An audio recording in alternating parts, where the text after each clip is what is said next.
Hi friends, welcome to tutors பண்ணி தமிழ். இன்றைக்கி நம்ம சேனலில் பார்க்க போகிற விஷயம் வந்து எப்படி நம்ம நெவ் பார் ஒன்று எப்படி நம்ம ப்ரொஃபஷனலாக நம்ம ஒரு டிசைன் பண்ணுறதுன்னு தான் பார்க்க போகிறோம். அதாவது ஃப்ளாக்ஸ் பாக்ஸ் சிஎஸ்எஸை வச்சு இதில் ஃபர்ஸ்ட் வந்து நம்ம என்ன பண்ண போகிறோம்னா, ஃபர்ஸ்ட் வந்து நான் வந்து ஒரு ஃபோல்டர் ஒன்று க்ரியேட் பண்ண போகிறேன். என் ஜி டிரைவில் போயிட்டு இதில் போயிட்டு நான் ஒரு ஃபோல்டர் ஒன்று க்ரியேட் பண்ண போகிறேன். இப்போ நான் ஆல்ரெடி என்கிட்ட ஃபோல்டர் ஒன்று இருக்குது, வெப் பேனர்னு சொல்லி. இதுக்குள்ளே ஒரு நியூ ஃபோல்டர் ஒன்று க்ரியேட் பண்ண போகிறேன், சைட் 5.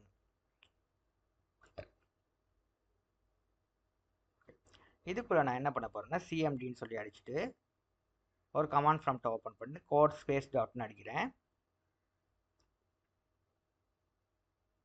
அடிச்ச இந்த என்டையர் ஃபோல்டர் வந்து நான் வந்துட்டு விஎஸ் கோட் எடிட்டரில் வந்து இதுக்கான ஃபோல்டர் ஸ்ட்ரக்சர் வந்து ஓப்பன் ஆகும் இந்த மாதிரி. இதில் போயிட்டு நான் என்ன பண்ண போகிறேன்னா, ஃபைலில் போயிட்டு சைட்டில் போயிட்டு நான் என்ன பண்ண போகிறேன்னா, ஒரு இண்டெக்ஸ் டாட்ஸ் ஹெச்டிஎம்எல்னு ஒரு பேஜ் ஒன்று உருவாக்குறேன். ஓகே, இப்போ இதில் வந்து நான் வந்து ஷிஃப்டையும் +1 இந்த மாதிரி மார்க் பண்ணி இதை கிளிக் பண்ணால் உங்களோட HTML கோட் வந்து இந்த மாதிரி ஜென்ரேட் ஆகும். ஓகே, இதில் வந்து நம்மளோட பாடிக்குள்ளே தான் நமக்கான டிசைன்ஸை வந்து நம்ம செய்ய போகிறோம். நம்ம வெப் நெவ்பார் டிசைன், இந்த டிசைனை வந்து இந்த பாடி பார்ட்டுக்குள்ளே தான் நம்ம செய்ய போகிறோம். இந்த லோகோ, நெவ் லிங்க்ஸ், இந்த பட்டன்ஸ் இதெல்லாம் அப்படியே நான் வந்து எதுக்குள்ளே செய்ய போகிறேன்னா, இந்த பாடி செக்ஷனுக்கு தான் செய்ய போகிறேன். அதை எப்படி ஸ்டெப் பை ஸ்டெப் செய்யுதுன்றதை பார்ப்போம். ஓகே, இதுக்கு போயிட்டு நான் என்ன பண்ண போகிறேன்னா, பாடி இதுக்குள்ளே போயிட்டு div டாட் கண்டெய்னர், அதாவது வந்து ஒரு கண்டெய்னர்னு எடுப்போம். அந்த கண்டெய்னருக்குள்ளே 3 எலிமெண்ட்ஸ் இருக்குது, லோகோ, நெவ்பார் அண்ட் பட்டன்ஸ். இப்போ ஃபர்ஸ்ட் வந்து div ஐட்டம்னு சொல்லி போட்டு ஆஸ்ட்ரிக் போட்டு 3 போட்டு டேப் கீயை ப்ரெஸ் பண்ணுங்க. அப்போ 3 ஒரு கண்டெய்னருக்குள்ளே 3 ஐட்டம்ஸ் இருக்குது. இந்த மாதிரி செப்பரேட்டாக காட்டணும். ஒரு கண்டெய்னரில் 3 ஐட்டம்ஸ் இருக்குது. ஓகே, ஃபர்ஸ்ட் ஐட்டத்தில் வந்து நமக்கு லோகோ இருக்குது, ரெண்டாவதுல நெவ் லிங்க்ஸ் இருக்குது, மூணாவதுல என்ன இருக்குது, பட்டன்ஸ் இருக்குது. இப்போ நான் வந்து அடுத்த ஒரு இமேஜஸ்ன்னு சொல்லி ஒரு ஃபோட்டோ வந்து க்ரியேட் பண்ணுறேன். இல்லை மாற்றி க்ரியேட் பண்ணிட்டேன். இது இல்லை, இமேஜஸ் இது இல்லை, இது ஃபோல்டர் இல்லை, இந்த இதுதான் ஃபோல்டர். நான் இமேஜஸ்ன்னு செலக்ட் பண்ணிவிட்டு இதுக்குள்ளே போய்ட்டு இந்த இமேஜஸை போடணும். நான் வந்து ரிவீல் இன் ஃபைல் எக்ஸ்ப்ளோர் இதுக்குள்ளே உள்ளுக்கு போயிட்டு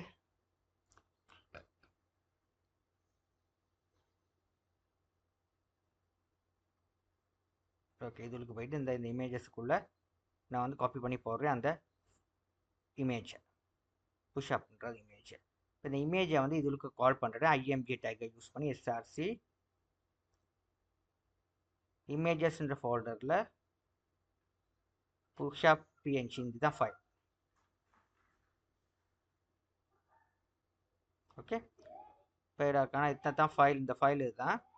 இப்போ இதில் வந்து நான் என்ன பண்ண முடியும், வித் அண்ட் ஹைட்டை ஸ்பெசிஃபை பண்ணணும். வித் வந்து 230 பிக்சல், ஹைட் வந்து 50 பிக்சல், இந்த மாதிரி பிக்சலில் கொடுத்து சேவ் ஆல் கொடுத்துட்டு இப்போ பார்த்தீங்கன்னா இப்படி தான் இருக்குது. இப்போ கோ லைவ் கொடுப்போமே, நான் லைவ் சர்வர்ன்றதை லைவ் சர்வர் எக்ஸ்டென்ஷன் இங்கே நான் வந்து ஆட்டோமேட்டிக்கலி லைவ் சர்வர் எக்ஸ்டென்ஷனை வந்து இன்ஸ்டால் பண்ணிக்கிறேங்க. இன்ஸ்டால் பண்ணால் நமக்கு லைவாக வந்து இந்த சைடை வந்து நம்ம லைவாக இந்த மாதிரி நம்ம பார்க்கலாம். ஈஸியாக அந்த கீழே லைவ்னு இருக்குது பாருங்கள், இந்த பட்டனை கிளிக் பண்ணுவது மூலமாக உங்களோட சைட் வந்து லைவ் போகும். இது நமக்கு ஈஸியான சிம்பிளான வழி. வெப்சைட் செய்கிறேன்னா நம்ம லைவ்க்கு கொண்டு போகிறதுக்கான ஈஸியான வழி இதுதான். இப்போ நம்ம ஒன்றுமே போடலை, இமேஜை கால் பண்ணால் அது வேலை செய்யாது. ஏன்னா இமேஜை வந்து கம்ப்ளீட்டாக ஒயிட்டில் செஞ்ச இமேஜ். ஓகே, இந்த பிஎன்ஜி ஃபைல் வந்து நான் ஒயிட்டில் தான் நான் வந்து கம்ப்ளீட்டாக ஒயிட் கலரை யூஸ் பண்ணி தான் இந்த லோகோ செஞ்சுருக்கேன். அதனால் உங்களுக்கு வராது. அதனால் பேக்ரவுண்ட் கலர் ஒன்று ஸ்பெசிஃபை பண்ணணும். ஓகே, இப்போ நான் வந்து என்ன பண்ண போகிறேன்னா, இங்கே நான் வந்து நெவ் லிங்க்ஸ், இப்போ லிங்க்ஸுக்குள்ளே என்னென்ன வேணும்னு இந்த மாதிரி எல்லாத்தையும் கொடுத்துட்டு HTML எல்லாத்தையும் செஞ்சுட்டு நம்ம அப்புறம் சிஎஸ்எஸ் பாட்டுக்கு போவோம். இப்போ நெவ் லிங்க்ஸில் வந்து என்னென்ன லிங்க்ஸ் வேணுமோ அதை கொடுக்கணும். அடுத்தது என்னது நெவ் லிங்க்ஸ், அடுத்தது வந்து இதுக்கான ஸ்டைல் வந்து பட்டன், இது வந்து லோகோ, இந்த மாதிரி செப்பரேட் பண்ணிக்கிறேன். ஓகே, இப்போ இதில் வந்து நம்ம என்ன பண்ண போகிறோம், எத்தனை ஆங்கர் லிங்க் தேவையோ ஆங்கர் வந்து எத்தனை வேணுமோ முதல்ல ப்ராஜெக்ட்ஸ் இதோட காப்பி பண்ணி கீழே போட்டுக்கிறேன். இந்த மாதிரி போட்டுக்கிறேன். இது வந்து சர்வீசஸ் about contact.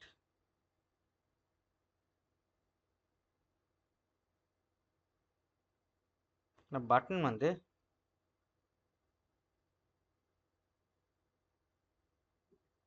இந்த ரெண்டு பட்டன் இருக்கு. லாகின் அண்ட் ரெஜிஸ்டர் பட்டனை கொடுத்துட்டுங்கன்னா கிளாஸ் நியூ பட்டன் சொல்லி கொடுத்துட்டு லாகின் கொடுப்போம்னு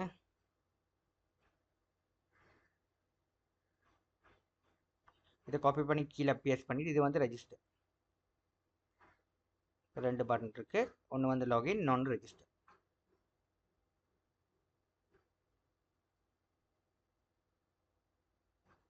ரைட். இப்போ நம்ம டிசைனை வந்து நம்ம செஞ்சிட்டோம்.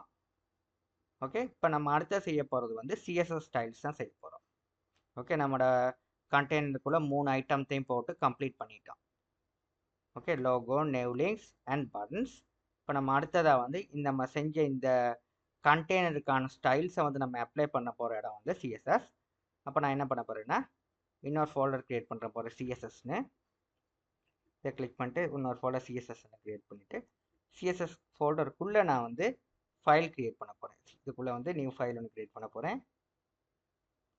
style.css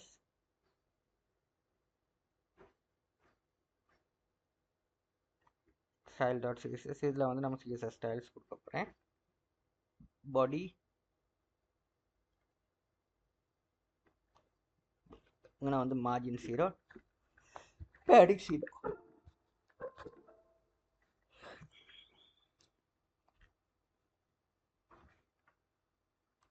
இங்கே வந்து ஜஸ்டிஃபை கண்டென்ட் சென்டர் கொடுக்குறோம். ஃபாண்ட் ஃபேமிலி வந்து ஃபாண்ட் ஃபேமிலி கொடுப்பாங்க.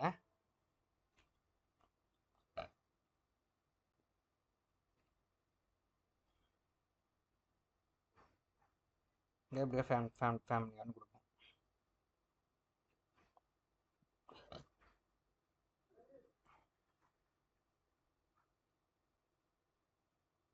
அடுத்து வந்து கண்டெய்னர்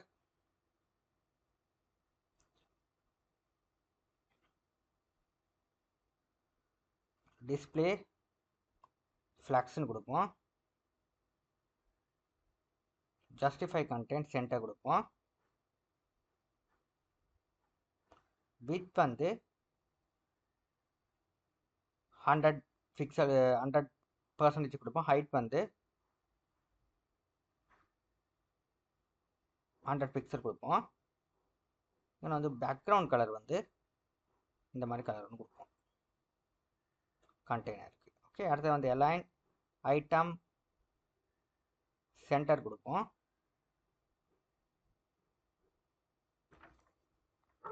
பேடிங் ஒன்று கொடுப்போம். பேடிங் எங்கன்னா ஸ்டார்ட் ஆகுதுன்னு 0.5 பிக்சல் 5 கொடுப்பாங்கண்ணா. 50 தான் நம்ம ஸ்டார்ட் ஆகுதுங்க. பேடிங் வந்து இப்படி கொடுத்தீங்கன்னா லெஃப்ட் 15 ரைட் 15 எடுக்கும். ஓகே, பேடிங்கில் வந்து லெஃப்ட் மார்ஜின் ரைட் மார்ஜின் எடுக்கும். லெஃப்ட் பேடிங் ரைட் பேடிங் இருக்கும். கேப் வந்து கண்டெய்னருக்குள்ளே எனக்கு வேணும் ஒரு 10. இந்த மாதிரி ஒரு கேப் ஒன்று கொடுத்துருவேன் கண்டெய்னருக்கு இடையில. கண்டெய்னருக்குள்ள 3 ஐட்டம் இருக்குது, அதுக்கான கேப் தான் அது கொடுத்துருக்கேன். இப்போ அடுத்து வந்துங்கன்னா ஒயிட்னு கொடுக்குறேன். கலர் வந்து ஒயிட் கொடுக்குறேன். இப்போ வந்து சேவ் பண்ணிட்டு பார்ப்போம். இங்கே நான் வந்து நம்மளோட லிங்க்ஸை கொடுப்போம். லிங்க்ஸ் சிஎஸ்எஸ் லிங்க்ஸ் பண்ணுவோம். ரிலேஷன்ஷிப் ஸ்டைல் ஷீட்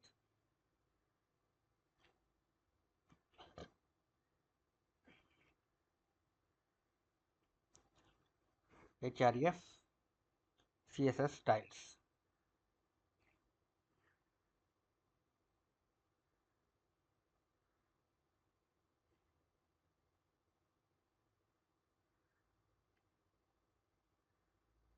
இப்போ ஃபைல் சேவ் அடிச்சு கொடுத்துட்டு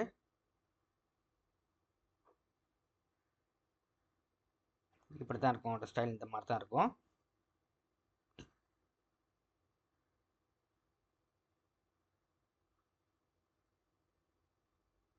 உங்களோட லுக் வந்து இந்த மாதிரி தான் இருக்கும். உங்களோட சைட் வந்து இப்போ நம்ம இதில் வந்து அட்ஜஸ்ட்மெண்ட் பண்ணணும். இதில் வந்து நம்ம எனக்கு வந்து ஜஸ்டிஃபை கண்டென்ட் சென்டரில் இங்கே நான் வந்து ஸ்பேஸ் பிட்வீன் கொடுத்தீங்கன்னா தான் சரியாக அந்த ஸ்பேஸை வந்து அட்ஜஸ்ட் பண்ணி வரும். 3 கண்டெய்னரும் கணக்கான ஸ்பேஸுக்கு வரும். இந்த மாதிரி தான் எனக்கு தேவை. இந்த மாதிரி எனக்கு வந்துடுச்சு. Okay right. இப்போ நான் என்ன பண்ண போகிறேன்னா அடுத்தது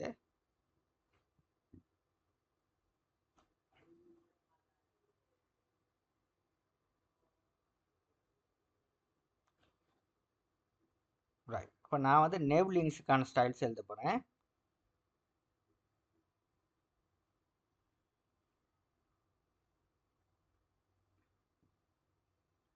இங்கே நான் dot nav links open and close bracket இங்கே நான் எழுத போகிறேன். Display flex gap 30 pixel 20 pixel போடுவோமே.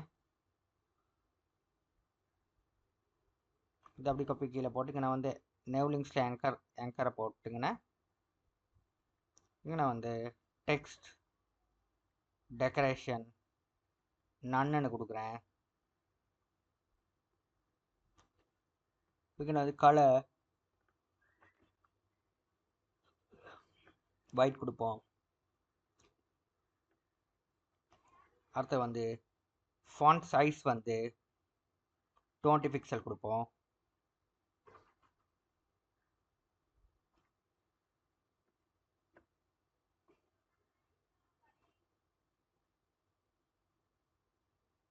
Okay. இப்போ ஃபைல் சேவ் ஆல் அடிச்சுட்டு இப்போ பார்த்தீங்கன்னா உங்களுக்கு அதாவது என்னென்னா இந்த கலர்ஸ் வந்து தெரியுது இல்லை. ஏன்னா இதில் கொஞ்சம் நம்ம இந்த கலரை வந்து கொஞ்சம் டார்க் பண்ணுவோம். டார்க் பண்ணிவிட்டு காட்டுறேன். பிறகு கலர்ஸ் சேஞ்ச் பண்ணிக்குவோம். இப்போ பாருங்கள் என்ன நம்மளோட ஃபாண்ட் சைஸ் வந்து ஃபாண்ட் கலர் வந்து ஒயிட்டில் இருக்காது தெரியுது இல்லை. இப்போ பாருங்கள் கிளியராக தெரியுது பாருங்கள். இப்போ வந்து கிளியராக நமக்கு பார்க்கக்கூடியதாக இருக்குது. ஓகே. இப்போ நமக்கு கிளியராக பார்க்கக்கூடியதாக இருக்குது.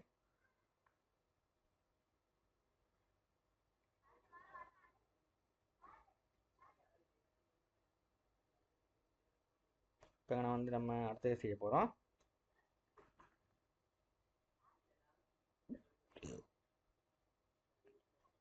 டாட் நேவ் பட்டனுக்கான ஸ்டைல் இது. நமக்கு 2 பட்டன் தேவை லாகினுக்கு ரெஜிஸ்ட்ரேஷனுக்கும். அதுக்கு வந்து பேடிங் லெஃப்ட் 1 ரேம் போடுவோம்.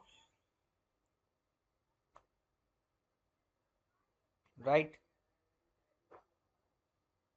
பேடிங் ரைட் 1 ரேம் போடுவோம்.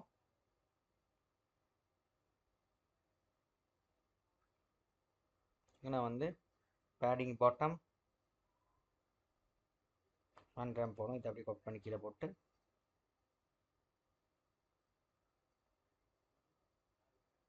பேடிங் டாப் 1 ரேம் போடும்.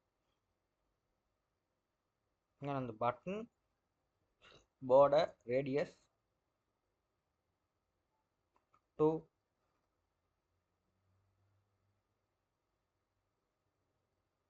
பிக்சல் போடுவோம்.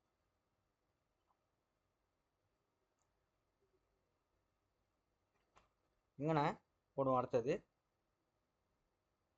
இந்த தேவையில்ல ஃபாண்ட் சைஸ் வந்து போடுவோம். 2 ரேம் போடுவோம்.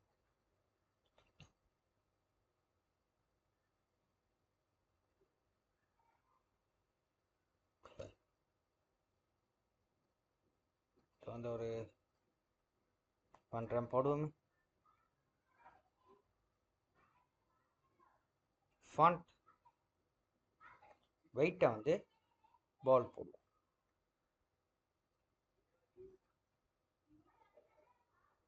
நான் வந்து ஃபாண்ட் பேக்ரவுண்ட் கலரை வந்து இந்த கலர் போடுவோம். சேவ் ஆல் அடிச்சுட்டு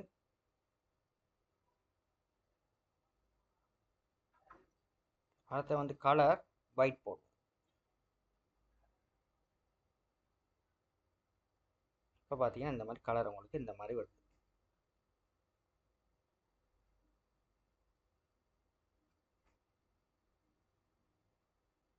ஓகே, இப்போ இந்த மாதிரி உங்களுக்கு வருது. இப்போ பட்டனில் வந்து இந்த padding left, padding right, bottom, top எல்லாம் அட்ஜஸ்ட் பண்ணி இன்னும் 2 ரேம் போட்டு பார்ப்போமே. Right side. ஓகே, இப்போ எங்கன்னா வந்து நான் வந்து பாடியில் வந்து ஒரு விஷயம் ஒன்று செய்யணும். டிஸ்பிளே ஃப்ளாக்ஸ் போடணும். நான் ஃப்ளாக்ஸை போட மறந்துட்டேன், அதான் நான் அந்த மாதிரி வந்திருக்கு.